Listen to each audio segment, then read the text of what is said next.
There once was a Velveteen rabbit, and in the beginning he was really splendid. He was fat and bunchy, as a rabbit should be. His coat was spotted brown and white. He had real thread whiskers, and his ears were lined with pink sateen.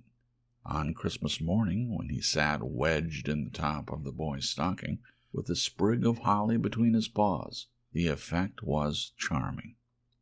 There were other things in the stocking, nuts and oranges and a toy engine and chocolate almonds and a clockwork mouse, but the rabbit was quite the best of all. For at least 2 hours the boy loved him, and then aunts and uncles came to dinner, and there was a great rustling of tissue paper and unwrapping of parcels, and in the excitement of looking at all the new presents, the Velveteen Rabbit was forgotten. For a long time he lived in the toy cupboard or on the nursery floor, and no one thought very much about him. He was naturally shy, and being only made of velveteen, some of the more expensive toys quite snubbed him. The mechanical toys were very superior and looked down upon everyone else. They were full of modern ideas and pretended they were real. The model boat, who lived through 2 seasons and lost most of his paint, caught the tone from them and never missed an opportunity of referring to his rigging in technical terms. The rabbit could not claim to be a model of anything, for he didn't know that real rabbits existed. He thought they were all stuffed with sawdust like himself, and he understood that sawdust was quite out of date and should never be mentioned in modern circles. Even Timothy, the jointed wooden lion, who was made by the disabled soldiers and should have had broader views, put on airs and pretended he was connected with government. Between them all, the poor little rabbit was made to feel himself very insignificant and commonplace, and the only person who was kind to him at all was the Skin Horse. The Skin Horse had lived longer in the nursery than any of the others. He was so old that his brown coat was bald in patches and showed the seams underneath, and most of the hairs in his tail had been pulled out to string bead necklaces. He was wise, for he had seen a long succession of mechanical toys arrive to boast and swagger, and by break their mainsprings and pass away, and he knew that they were only toys, and would never turn into anything else. For nursery magic is very strange and wonderful, and only those playthings that are old and wise and experienced like the Skin Horse understand all about it. "What is real?" asked the rabbit one day when they were lying side by side near the nursery fender before Nana came to tidy up the room. "Does it mean having things that buzz inside you and a stick-out handle?" "Real isn't how you are made," said the Skin Horse. "It's a thing that happens to you when a child loves you for a long, long time, not just to play with, but really loves you. Then you become real." "Does it hurt?" asked the rabbit. "Sometimes," said the Skin Horse, for he was always truthful. "When you are real, you don't mind being hurt." "Does it happen all at once, like being wound up?" he asked, "or bit by bit?" "Doesn't happen all at once," said the Skin Horse. "You become. It takes a long time. That's why it doesn't happen often to people who break easily, or have sharp edges, or who have to be carefully kept. Generally, by the time you are real, most of your hair has been loved off, and your eyes drop out, and you get loose in the joints and very shabby. But these things don't matter at all, because once you are real, you can't be ugly, except to people who don't understand." "I suppose you are real," said the rabbit, and then he wished he had not said it, for he thought the Skin Horse might be sensitive, but the Skin Horse only smiled. "The boy's uncle made me real," he said. "That was a great many years ago, but once you are real, you can't become unreal again. It lasts for always." The rabbit sighed. He thought it would be a long time before this magic called real happened to him. He longed to become real, to know what it felt like, yet the idea of growing shabby and losing his eyes and whiskers was rather sad. He wished that he could become it without these uncomfortable things happening to him. There was a person called Nana who ruled the nursery. Sometimes she took no notice of the playthings lying about, and sometimes, for no reason whatever, she went swooping about like a great wind and hustled them away in the cupboards. She called this tidying up, and the playthings all hated it, especially the tin ones. The rabbit didn't mind it so much, for wherever he was thrown, he came down soft. One evening, when the boy was going to bed, he couldn't find the china dog that always slept with him. Nana was in a hurry, and it was too much trouble to hunt for china dogs at bedtime, so she simply looked about her, and seeing that the toy cupboard door stood open, she made a swoop. "Here," she said, "take your old bunny. He'll do to sleep with you." And she dragged the rabbit out by one ear and put him into the boy's arms. That night, and for many nights after, the Velveteen Rabbit slept in the boy's bed. At first he found it rather uncomfortable, for the boy hugged him very tight, and sometimes he rolled over him, and sometimes he pushed him so far under the pillow that the rabbit could scarcely breathe. And he missed, too, those long moonlight hours in the nursery, when all the house was silent, and his talks with the skin horse. But very soon he grew to like it, for the boy used to talk to him, and made him nice tunnels for him under the bedclothes, that he said were like the burrows the real rabbits lived in. And they had splendid games together, in whispers, when Nana had gone away to her supper and left the nightlight burning on the mantelpiece. And when the boy dropped off to sleep, the rabbit would snuggle down close under his little warm chin and dream, with the boy's hands clasped close round him all night long. And so time went on, and the little rabbit was very happy, so happy that he never noticed how his beautiful velveteen fur was getting shabbier and shabbier, and his tail became unsewn, and all the pink rubbed off his nose where the boy had kissed him. Spring came, and they had long days in the garden, for wherever the boy went, the rabbit went too. He had rides in the wheelbarrow, and picnics on the grass, and lovely fairy huts built for him under the raspberry canes behind the flower border. And once, when the boy was called away suddenly to go out to tea, the rabbit was left out on the lawn until long after dusk, and Nana had to come and look for him with the candle, because the boy couldn't go to sleep unless he was there. He was wet through with the dew, and quite earthy from diving into the burrows the boy had made for him in the flower bed, and Nana grumbled as she rubbed him off with a corner of her apron. "You must have your old bunny," she said. "Fancy all that fuss for a toy." The boy sat up in bed and stretched out his hands. "Give me my bunny," he said. "You mustn't say that. He isn't a toy. He's real." When the little rabbit heard that, he was happy, for he knew that what the skin horse had said was true at last. The nursery magic had happened to him, and he was a toy no longer. He was real. The boy himself had said it.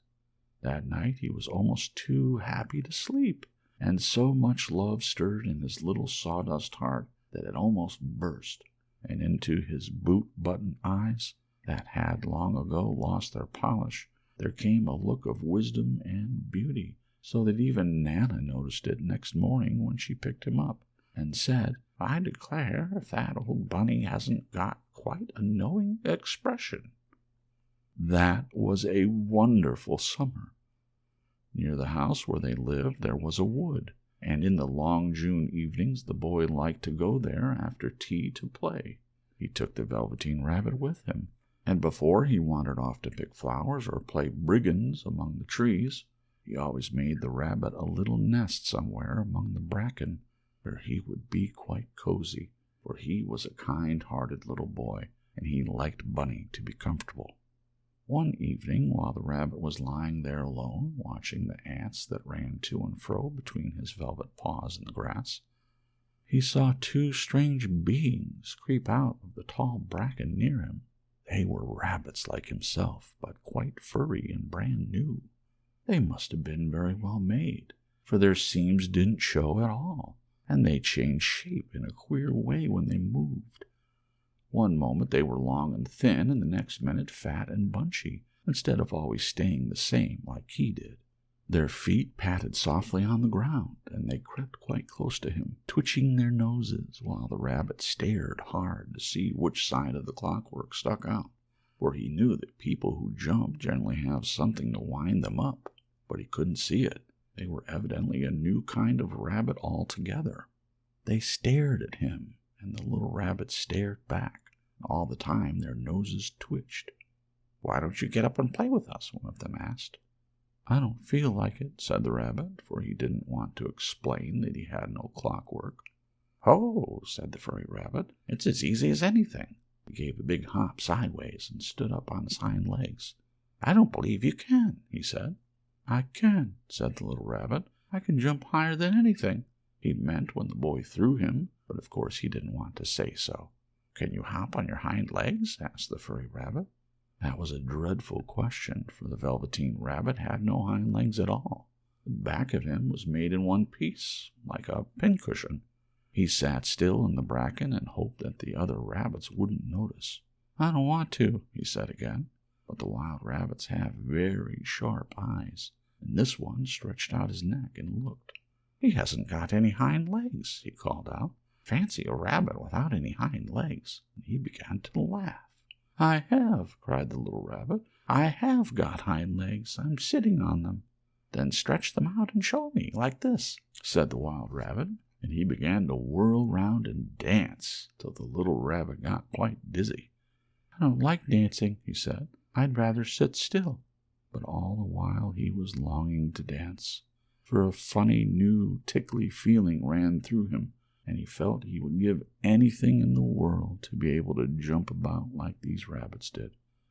Strange Rabbit stopped dancing and came quite close. He came so close this time that his long whiskers brushed the Velveteen Rabbit's ear, and then he wrinkled his nose suddenly and flattened his ears and jumped backwards. "He doesn't smell right," he exclaimed. "He isn't a rabbit at all. He isn't real." "I am real," said the little rabbit. "I am real. The boy said so." And he nearly began to cry. Just then there was a sound of footsteps, and the boy ran past near them, and with a stamp of his feet and a flash of white tails, the two strange rabbits disappeared. "Come back and play with me," called the little rabbit. "Oh, do come back. I know I'm real." But there was no answer. Only the little ants ran to and fro, and the bracken swayed gently where the two strangers had passed. The Velveteen Rabbit was all alone. "Oh dear," he thought, "why did they run away like that? Why couldn't they stop and talk to me?" For a long time he lay very still, watching the bracken and hoping that they would come back, but they never returned. And presently the sun sank lower and the little white moths fluttered out, and the boy came and carried him home. Weeks passed, and the little rabbit grew very old and shabby, but the boy loved him just as much. He loved him so hard that he loved all his whiskers off, and the pink lining to his ears turned gray, and his brown spots faded. He even began to lose his shape, and he scarcely looked like a rabbit any more, except to the boy. To him he was always beautiful. That was all that the little rabbit cared about. He didn't mind how he looked to other people, because the nursery magic had made him real. And when you are real, shabbiness doesn't matter. And then, one day, the boy was ill. His face grew very flushed, and he talked in his sleep, and his little body was so hot that it burned the rabbit when he held him close.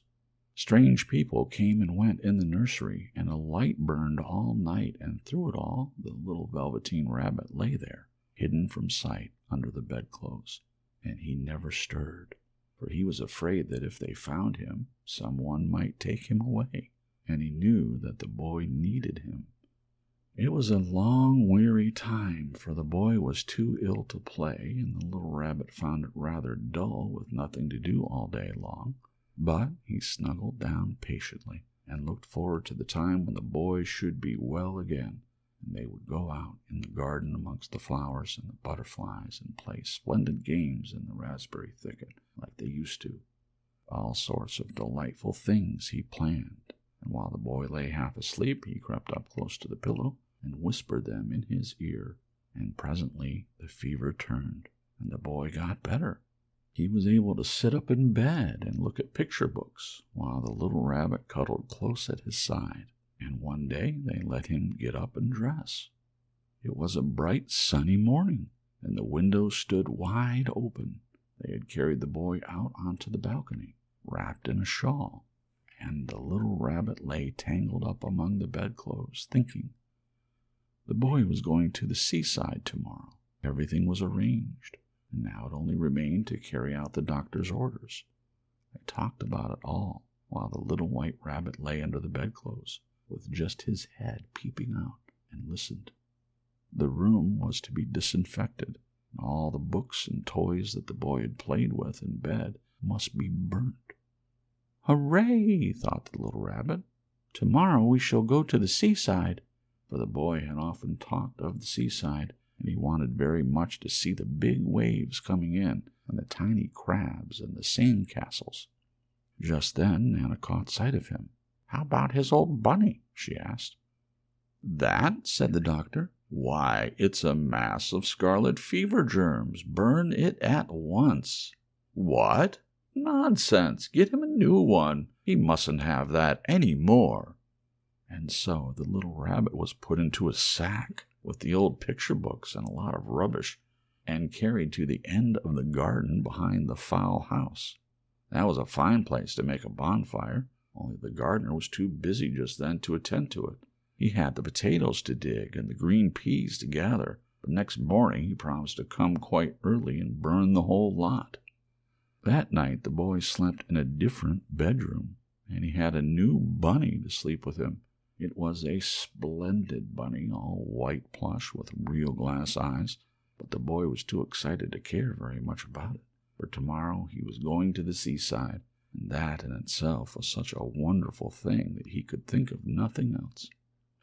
And while the boy was asleep, dreaming of the seaside, the little rabbit lay among the old picture books in the corner behind the fowl house, and he felt very lonely. The sack had been left untied, and so by wriggling a bit, he was able to get his head through the opening and look out. He was shivering a little, for he had always been used to sleeping in a proper bed, and by this time his coat had worn so thin and threadbare from hugging that it was no longer any protection to him. Nearby he could see the thicket of raspberry canes growing tall and close like a tropical jungle, in whose shadow he had played with the boy on bygone mornings. He thought of those long sunlit hours in the garden, how happy they were, and a great sadness came over him. He seemed to see them all pass before him, each more beautiful than the other. The fairy huts in the flower bed, the quiet evenings in the wood where he lay in the bracken, and the little ants ran over his paws. The wonderful day when he first knew that he was real. He thought of the skin horse, so wise and gentle, and all that he had told him. Of what use was it to be loved and lose one's beauty and become real if it all ended like this? And a tear, a real tear, trickled down his little shabby velvet nose and fell to the ground. And then a strange thing happened. For where the tear had fallen, a flower grew out of the ground, a mysterious flower, not at all like any that grew in the garden. It had slender green leaves the color of emeralds, and in the center of the leaves a blossom like a golden cup. It was so beautiful that the little rabbit forgot to cry, and he just lay there watching it. And presently the blossom opened, and out of it there stepped a fairy. She was quite the loveliest fairy in the whole world. Her dress was of pearl and dewdrops, and there were flowers round her neck and in her hair, and her face was like the most perfect flower of all. And she came close to the little rabbit, and gathered him up in her arms, and kissed him on his velveteen nose that was all damp from crying. "Little rabbit," she said, "don't you know who I am?" The rabbit looked up at her, and it seemed to him that he had seen her face before, but he couldn't think where. "I am the nursery magic fairy," she said. "I take care of all the playthings that the children have left. When they are old and worn out, and the children don't need them any more. Then I come and take them away with me and turn them into real." "Wasn't I real before?" asked the little rabbit. "You were real to the boy," the fairy said, "because he loved you. Now you shall be real to everyone." And she held the little rabbit close in her arms and flew with him into the wood. It was light now, for the moon had risen. All the forest was beautiful, and the fronds of the bracken shone like frosted silver. In the open glade between the tree trunks, the wild rabbits danced with their shadows on the velvet grass. But when they saw the fairy, they all stopped dancing and stood round in a ring to stare at her. "I've brought you a new playfellow," the fairy said. "You must be very kind to him and teach him all he needs to know in Rabbit Land, for he is going to live with you for ever and ever." And she kissed the little rabbit again and put him down on the grass. "Run and play, little rabbit," she said. But the little rabbit sat quite still for a moment and never moved. For when he saw the wild rabbits dancing around him, he suddenly remembered about his hind legs, and he didn't want them to see that he was made all in one piece. He did not know that when the fairy kissed him that last time, she had changed him altogether. He might have sat there a long time, too shy to move, if just then something hadn't tickled his nose, and before he thought what he was doing, he lifted his hind toe to scratch it, and he found that he actually had hind legs. Instead of dingy velveteen, he had brown fur, soft and shiny. His ears twitched by themselves, and his whiskers were so long that they brushed the grass. He gave one leap, and the joy of using those hind legs was so great that he went springing about the turf on them, jumping sideways and whirling round as the others did. And he grew so excited that when at last he did stop to look for the fairy, she had gone. He was a real rabbit at last, at home with the other rabbits. Autumn passed, and winter, and in the spring, when the days grew warm and sunny, the boy went out to play in the wood behind the house. While he was playing, 2 rabbits crept out from the bracken and peeped at him. One of them was brown all over, but the other had strange markings under his fur, as though long ago he had been spotted, and the spots still showed through. And about his little soft nose and his round black eyes there was something familiar, so that the boy thought to himself, "Why, he looks just like my old bunny that was lost when I had scarlet fever." But he never knew that it really was his own bunny, come back to look at the child who had first helped him to be real.